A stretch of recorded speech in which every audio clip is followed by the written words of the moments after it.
Reconstruction. Hitler assigned the responsibility of economic recovery to the economist uh, Hajalmar Sachat, who aimed at full production and full employment through a state-funded work creation program. This project produced the famous German superhighways and the People's Car and the Volkswagen. In foreign policy, also Hitler acquired Cook successes. He pulled out of the League of Nations in 1933, reoccupied Rhineland in 1936, and integrated Austria and Germany in 1938 under the slogan One People, One Empire, and One Leader. He then went on to wrest German speaking student land from Czechoslovakia and gobbled up the entire country. In all of this, he had unspoken support of England, which had considered the Warless verdict too harsh. This quick success at home and abroad seemed to reverse the density of the country. Hitler did not stop here. Sachant had advised Hitler against inverting hugely rearmament as the state still ran on deficit financing. Costius pupil, however, had no place in Nazi Germany. Sachat had to leave Hitler choose war as the way out of the approaching economic crisis. Resources were to be accumulated through expansion of territory. In September 1939, Germany invaded Poland. They started a war with France and England. In September 1940, the a tripartite pact was signed between Germany, Italy, and Japan, strengthening Hitler's claim to international power. Puppet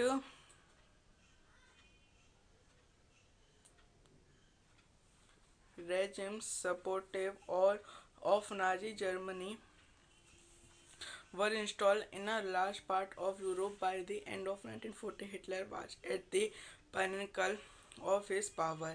Hitler now moved to achieve his long-term aim of conquering Eastern Europe. He wanted to ensure food supplies and living space for Germans. He attacked the Soviet Union in June 1941. In this historic blunder, Hitler exposed the German Western Front to British Muriel bombing and the Eastern Front to the powerful Soviet armies. The Soviet Red Army inflicted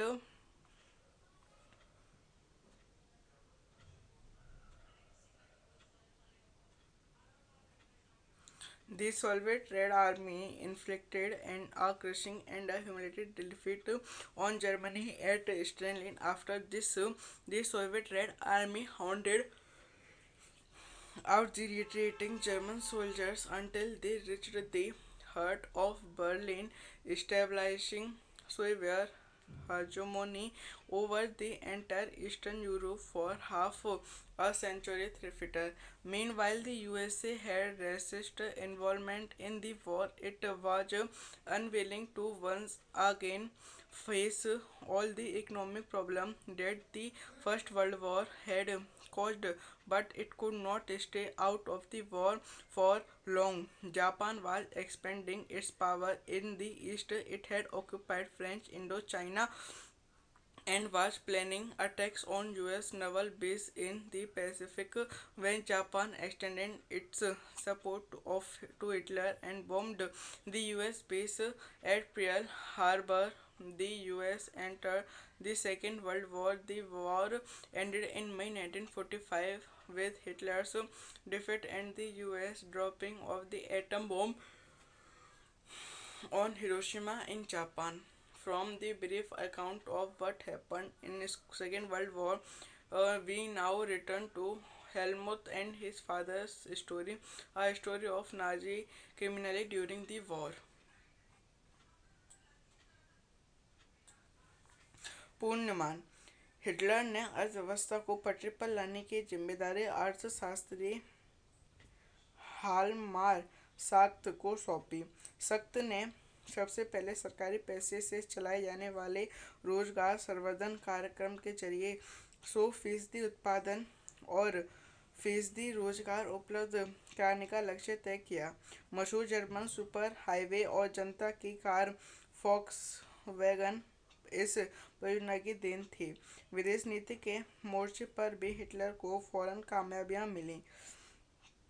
1933 में उसने league of Nations से पल्ला झाड़ लिया। 1936 में Rhineland पर दोबारा कब्जा किया और एक जन एक साम्राज्य एक नेता के नारे की आड़ में 1938 में ऑस्ट्रिया को जर्मनी में मिला लिया।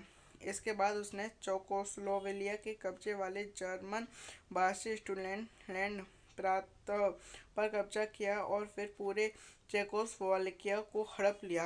इस दौरान उसे इंग्लैंड का भी खामोश समर्थन मिल रहा था, क्योंकि इंग्लैंड की नज़र में वर्साई की संधि के नाम पर जर्मनी के साथ बड़ी नाइंसाफी हुई थी। घरेलू और विदेशी मोर्चों पर जल्दी जल्दी मिली इन कामयाबियों से ऐसा लगा कि देश की नीतियाँ पलटने वाली है। लेकिन हिटलर नहीं रुका। साख्त ने हिटलर को सलाह दी थी कि सेना और हथियारों पर ज़्यादा पैसा खर्च न किया जाए, क्योंकि सरकारी बजट अभी भी घाटे में ही चल रहा था। लेकिन नाज़ी जर्मनी में ऐतिहासिक पसंद लोगों के लिए कोई जगह नहीं थी। साख्त को उनके पद से हटा दिया गया। हिटलर ने आर्थिक संकट में निकलने के लिए युद्ध का विकल्प चुना। वह राष्ट्रीय सीमाओं का विस्तार करते हुए ज़्यादा से ज़्यादा संसाधन इकट्ठा करना चाहता था। इसी लक्ष्य को ध्यान में रखते हुए सितंबर 1939 में उसने पोलैंड पर हमला कर दिया। इसकी वजह से फ्रांस और इंग्लैंड के साथ भी उसका युद्ध शुरू हो गया। सितंबर 1940 में जर्मनी ने इटली और जापान के साथ एक त्रिपक्षीय संधि पर हस्ताक्षर किए। इस संधि से अंतर्राष्ट्रीय समुदाय में हिटलर का दाव और मजबूत हो गया। यूरोप के ज़्यादातर देशों में नाज़ी जर्मनी का समर्थन करने वाले कठपुतली सरकारों बिठा दी गई। 1940 के अंत में हिटलर अपनी ताकत के शिखर पर था। अब हिटलर ने अपना सारा ध्यान पूर्वी यूरोप को जीतने के दीर्घकालीन सपने पर केंद्रित कर दिया। वह जर्मन जनता के लिए अपना संसाधन और रहने की जगह का इंतजाम करना चाहता था। जून 1941 में उसने सोवियत संघ पर हमला किया। यह हिटलर की एक ऐतिहासिक बेवकूफ़ी थी। इस आक्रमण से जर्मन पश्चिमी मोर्चा ब्रिटिश वायुसैनिकों के बमबारी की चपेट में आ गया, जबकि पूर्वी मोर्चों पर सोवियत सेनाएं जर्मनों को नाक चने चबवा रही थी। सोवियत लाल सेना ने स्तालिनग्राद में जर्मन सेना को घुटने टेकने पर मजबूर कर दिया। सोवियत लाल सैनिकों ने पीछे हटते जर्मन सिपाहियों का आखिर तक पीछा किया और अंत में वे बर्लिन के बीचों बीच जा पहुंचे। इस घटनाक्रम ने अगली आधी सदी के लिए समूचे पूर्वी यूरोप पर सोवियत वर्चस्व स्थापित कर दिया। अमेरिका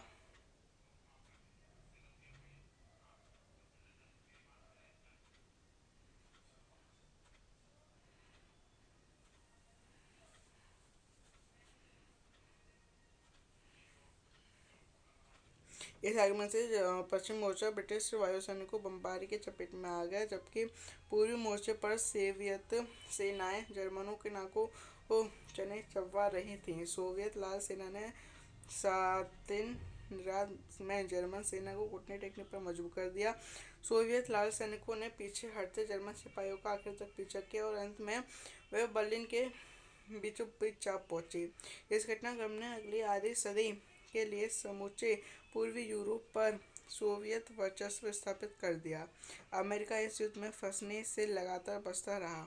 अमेरिका पहले से विश्व युद्ध की वजह से पैदा हुई आर्थिक समस्याओं को दोबारा नहीं झेलना चाहता था, लेकिन वह लंबे समय तक युद्ध से दूर भी नहीं रह सकता था। पूर्व में जापान की ताकत फैलती जा रही थी। उसने फ्रेंच इंडो चाइना पर कब्जा कर लिया था और प्रशांत महासागर से अमेरिकन नौसैनिकों के ठिकानों पर हमले की पूरी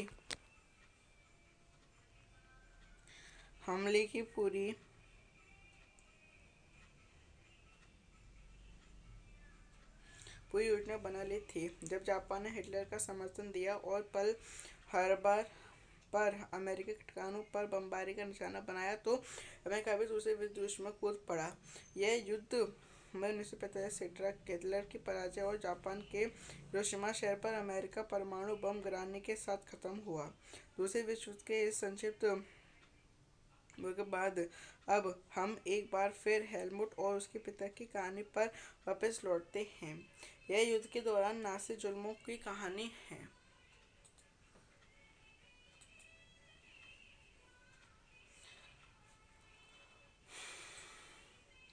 The Nazi worldwide. The criminal that Nazis committed were linked to a system, belief, and set of practices. Nazi ideology was synonymous with Hitler's worldwide. According to this, was no equality between people but only a racial hierarchy. In this view, blonde, blue-eyed Nordic German Aryans were at the top while Jews were located at the lowest rung. They come to be regarded as an anti-race, the arch enemies of the Aryans. All other colored people were placed in between, depending upon their external features. Hitler's racism borrowed from thinkers like Charles Darwin and Herbert Spencer. Darwin was a natural scientist who tried to explain the creation of plants and animals through the concept of evolution and natural selection, and Herbert Spencer later added the idea of survival of the fittest. According to the idea, only those species survived on Earth that could adapt themselves to changing climatic conditions. We should bear in mind that Darwin never advocated human invention in what we thought a purely natural process of selection. However, his ideas were used by racist thinkers and politicians to justify imperial rule over conquered peoples. The Nazi argument was simple: strongest race would survive and the weak open would perish. The Aryan race was the finished. It had to retain its purity, become stronger, and dominate the world. The other aspect of Hitler's ideology relatable to the geopolitical concept of Repsorum of living space. He believed that new territories had to be acquired for settlement. This would enhance the area of the mother country while enabling the settlers on new land to retain an intimate link with the place of their origin. It would also enhance the material resource and the power of German nation. Hitler intended to extend German boundaries by moving eastwards. The colonial and Germans geographically in one place. Poland became the laboratory for this experiment. नासियों ने जो अपराध किए वे खास तरह की मूल्य मान्यताओं का एक खास तरह के व्यवहार से संबंधित थे। नासी विचारधारा हिटलर के विश्व दृष्टिकोण का पर्यायवाची थी। इस विश्व दृष्टिकोण में सभी समाजों को बराबरी का हक नहीं था। वह नस्ली आधार पर या तो बेहतर थे ये कमतर थे। इस नज़रिए से ब्लॉन्ड नीली आंखों वाले नॉर्डिक जर्मन आर्य सबसे ऊपरी, यहूदी सबसे निचले पायदान पर आते थे। यहूदियों को नस्ल विरोधी यानी आयोग का कट्टर शत्रु माना जाता था। बाकी तमाम समाजों को उनके बाहरी रंग रूप में हिसाब से जर्मन आर्यों और यहूदियों के बीच में रखा गया था। हिटलर की नस्ली सोच चार्ल्स डार्विन और हर्बर्ट स्पेंसर ऐसे विचारकों के सिद्धांत पर आधारित थे डार्विन प्रकृति विज्ञानी थे जिन्होंने विकास और प्राकृतिक चयन का अवधारणाएं जरिए पौधों और पशुओं की उत्पत्ति की व्याख्या का प्रयास किया था। बाद में हर्बर्ट स्पेंसर ने आते जीविता का सिद्धांत, जो सबसे योग्य है वही जिंदा बचेगा, यह विचार दिया। इसका विचार का मतलब यह था कि जो प्रजातियां बदलती हुई वातावरणीय परिस्थितियों के अनुसार खुद को ढाल सकती हैं वही पृथ्वी पर जिंदा रहती हैं। यहाँ हमें इस बात का ध्यान रखना चाहिए कि डार्विन ने चयन सिद्धांत को एक विश्व प्राकृतिक प्रक्रिया कहा था और उसमें इंसानी हस्तक्षेप की वकालत कभी नहीं की। लेकिन नस्लीवाद विचारकों और राजनेताओं ने पराजित समाजों पर अपने साम्राज्यवादी शासन को सही ठहराने के लिए डार्विन के विचारों को सहारा लिया। नार्सियों को दलील बहुत सरल थी, जो नस्ल सबसे ताकतवर है वही जिंदा रहेगी, कमजोर नस्लें खत्म हो जाएंगी। आर्य नस्ल सर्वश्रेष्ठ है, उसने अपनी शुद्धता बनाए रखनी है, ताकत हासिल करनी है और दुनिया पर वर्चस्व कायम करना है। हिटलर की विचारधारा दूसरा पहलू लेवेनस्ट्रॉम या जीवन परिधि भू राजनीतिक अवधारणा से संबंधित था। वह मानता था कि अपने लोगों को बचाने के लिए ज़्यादा से ज़्यादा इलाकों पर कब्जा करना जरूरी है। इससे मात्र देश का क्षेत्रफल भी बढ़ेगा और नए इलाकों में जाकर बसने वाले को अपनी जन्म स्थान के साथ गहरे संबंध बनाए रखने में मुश्किल भी पेश नहीं आएगी। हिटलर की नज़र में इस तरह जर्मन राष्ट्र के लिए संसाधन और बेसब शक्ति इकट्ठा की जा सकती थी। पूर्व में हिटलर जर्मन सीमाओं को और फैलाना चाहता था ताकि सारे जर्मनों को भौगोलिक दृष्टि से एक ही जगह इकट्ठा किया जा सके। पोलैंड इस धारणा की पहली प्रयोगशाला बना।